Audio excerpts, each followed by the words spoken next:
Right, so let's go into question number 2. They say to us, we've got a crate of mass 25 kilograms that slides down a rough inclined plane at a constant speed. Now, very noteworthy is the fact that they say to you at a constant speed. Now, remember, ladies and gents, the moment we say that something is moving at a constant speed, it suggests to us that the acceleration of the system must be 0 meters per second squared, right? They say towards point A, so meaning, remember, this guy is going down the incline. Remember that. So that's the direction of motion. Another very important thing to note there, whenever you are doing questions on Newton's laws, always remember to take the direction of motion as your positive direction. Right, so now they say to us, while force F acts on it, parallel to the incline as shown below. Now note, this object is going down the incline, but the force F that is applied is shown or indicated in this case to be going up the incline. Now you may be wondering to yourself, but how is that possible? That we are applying a force upwards, right, up the incline, but the object is continuing to go downwards. Now I want you to imagine this scenario. If we had a wheelbarrow, for instance, right, that we were kind of moving down the incline, on its own, the wheelbarrow is able to slide down. So what would you do? You'd actually try to apply a force upwards so that you can try to control that wheelbarrow so that it moves at a constant speed, or it moves at a speed that is manageable in that case, right? So that's exactly the point here.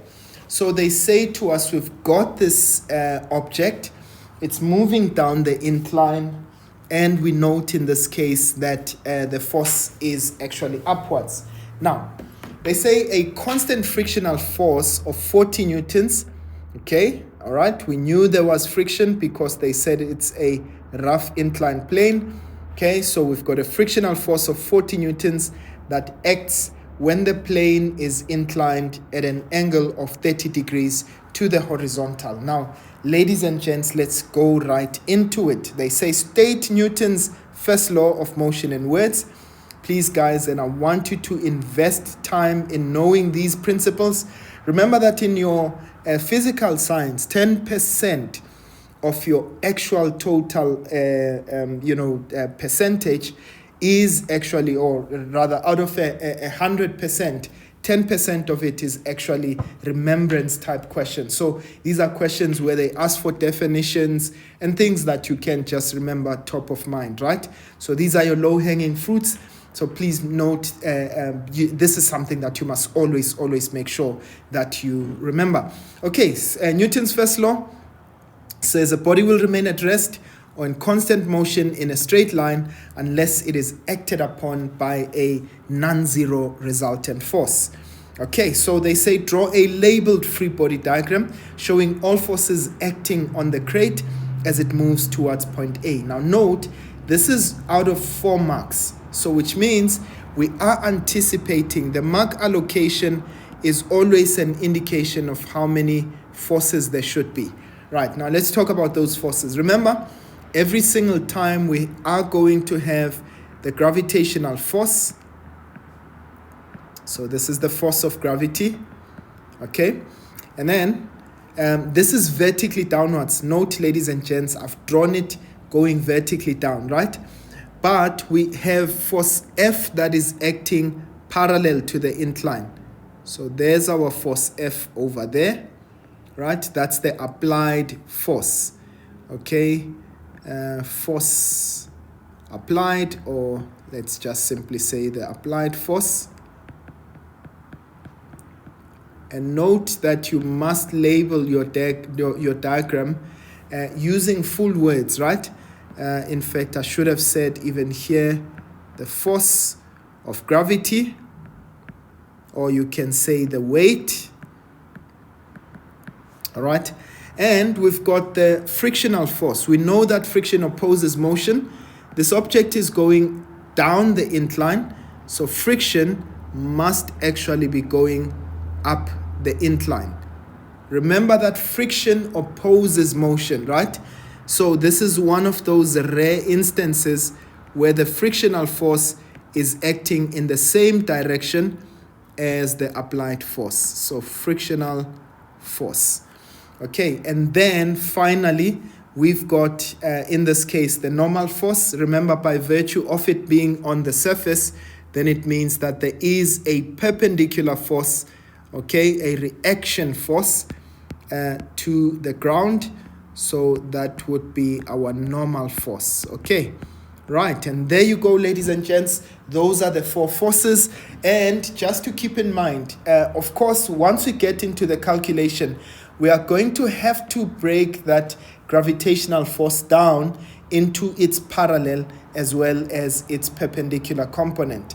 Now note, if you used acronyms, so for instance, if you call this FG, if you call this FF or FK, I'm trying to remove this stuff.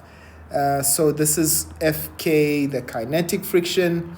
Let's say we call this FA, the applied force, or you can call it force F, just like they did over here. Right. And if you call this N or Fn, please guys, when you calculate, or rather when you draw the drawing like that, please remember to give the keys to these, right? So for instance, Fn, then you'll say this is the normal force. Okay, I'm not going to do it for all of them, right? And then you'll write Fg, gravitational force, and you write them in full words like that. Once you leave it as acronyms like that, or in this case, once you leave it in that format, you will definitely be losing marks. Okay, right. So note, please do the right thing. Okay, right. Now they say to us, calculate the magnitude of force F. So what do we want to do? Ladies and gents, what I'm going to do, I'm going to go back to our drawing, but instead of having our gravitational force, for the sake of our calculations, I am going to now put in the normal force, the perpendicular component and the gravity and the parallel component of gravity. So I'll remove this guy and replace it with its components. So component number 1, that's Fg parallel, right? That's the parallel component of gravity. And then we have the perpendicular component of gravity. Now I want you to note the difference between the diagram that I had. Note that now that perpendicular component of gravity makes a straight line, right? That is perpendicular, that is at 90 degrees to your surface, right? So that's perpendicular. Now remember, we note that to calculate those values, Fg parallel is always going to be mg, the sine of angle theta. If you don't know where this comes from, please watch my videos on Newton's laws, right? And Fg perpendicular, in this case, that would be mg, the cos of theta, right? And note that now I am going to be focusing on only the forces that are parallel to my incline. Why is that? Because the force that I'm looking for is a force that is parallel to the incline. So I'm going to say, well, it means that the net force, F net, is equal to ma. But what do we note about acceleration? We said acceleration is 0. So that means that F net is equal to 0. But what is the sum of our forces? Remember I said we're going to take the direction of motion as positive, right? So that means that going down, I'm going to take the direction as positive. So that means Fg parallel, this guy here, minus F, the applied force, minus Fk, the frictional force, must be equal to 0. So I'm trying to find force F. So I'm going to make it the subject of the formula, right? To the other side. And so that means it will be FG parallel minus F. So remember, what did we say? FG parallel is mg, the sine of theta. So that's going to be 25 times 9.8, the sine of the angle of elevation. Now note, ladies and gents, you only use this angle of elevation for two things. That is calculating FG parallel and calculating the perpendicular component. Of course, there are instances where you can use it to calculate the height. In this case, you'd say you would use that for the height as well. But this is minus, remember, the force of gravity, the frictional force, and that is 40 newtons.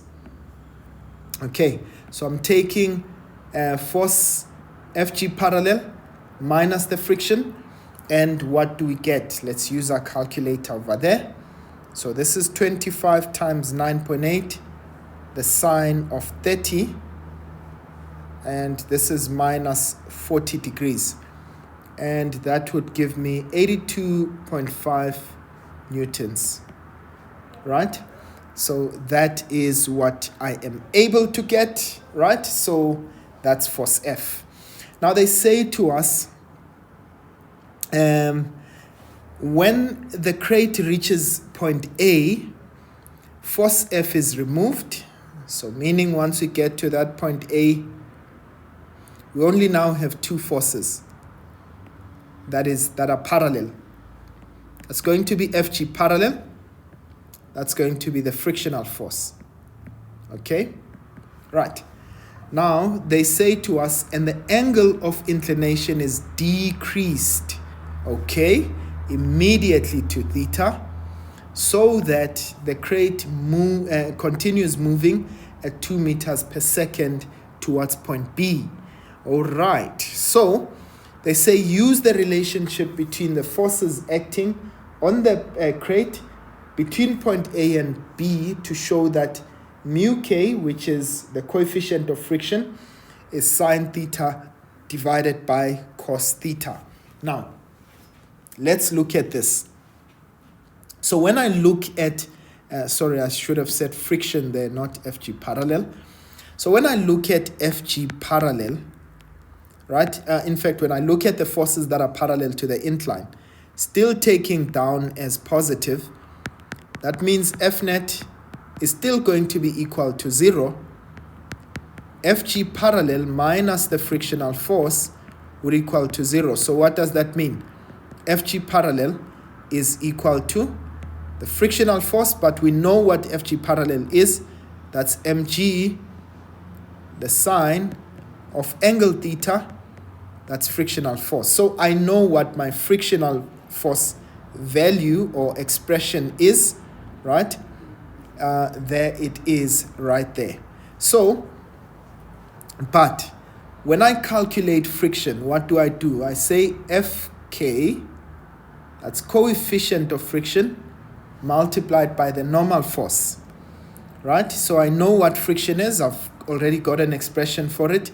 But now how do we find the normal force? Now remember that the normal force acts together with the perpendicular component of gravity, right? So in this case, there's my perpendicular component of gravity. Okay, so I just wanted to use a different color. Right, so there's my normal force. There is my perpendicular component of gravity, right? So that's the normal force over there. Now, in this case, what this simply tells us is that the normal force is part of the forces that are acting perpendicular, and that means it would be equal to Fg perpendicular. And we said, remember, to get that, there it is at the top, that's mg cos theta. So, which means we're going to say mass times gravitational acceleration. Okay, so that's mg sine theta is equal to the coefficient of friction multiplied by mg cos theta. Now note, I can divide both sides by mg cos theta divide by mg cos theta. Right, that cancels with that. And what do we have? mg with mg. And what we have is that the coefficient would be equal to sine theta divided by cos of theta. All right, and that's how the cookie crumbles. That's how we proved it, ladies and gents. And finally, they say to us, the coefficient of kinetic friction between the crate and the incline is 0.19, right? Using the identity sine theta over cos theta is tan theta, calculate the frictional force as the crate slides from point A to B. Right, so now we know that we found sine theta over cos theta being equal to 0.19. Okay, that's the coefficient of friction. So meaning that tan of angle theta is 0.19. So we can find out what theta is, right? The angle. So that would be the arctan or the inverse tan of 0.19. Okay, let's find that quickly. Shift the tangent of 0.19, and that would give us 10 point, well, I'll just simply say 10.76. Okay, that's 10.76 degrees. Right, so there it is, ladies and gents, right? So now we've got the angle theta, okay? So we can now go back and say, look, now that we know what the angle theta is, we did say frictional force is equal to mg, the sine of theta, or we can even use that, formula, right? So we can say frictional force would be equal to coefficient of friction multiplied by mg, the cos of theta, that's the normal force, right?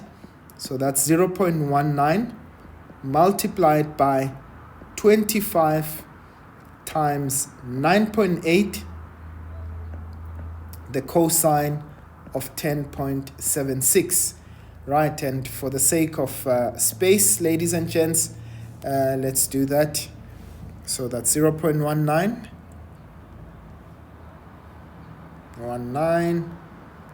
times 25 times 9.8. That's cos of 10.76. Right, and I get a value of 45.73 newtons. Okay, that's the value of my frictional force. Okay, and that is how the cookie crumbles. And one thing that I want you to note in this case is that you see that by virtue of decreasing that angle, right, that our frictional force value actually increased, right? That's another story for another day, but that is how the cookie crumbles, ladies and gents. Let's meet again when we do question number 3, right? And please don't forget to subscribe and to hit that like button. I'll see you guys next time. Sharp, sharp.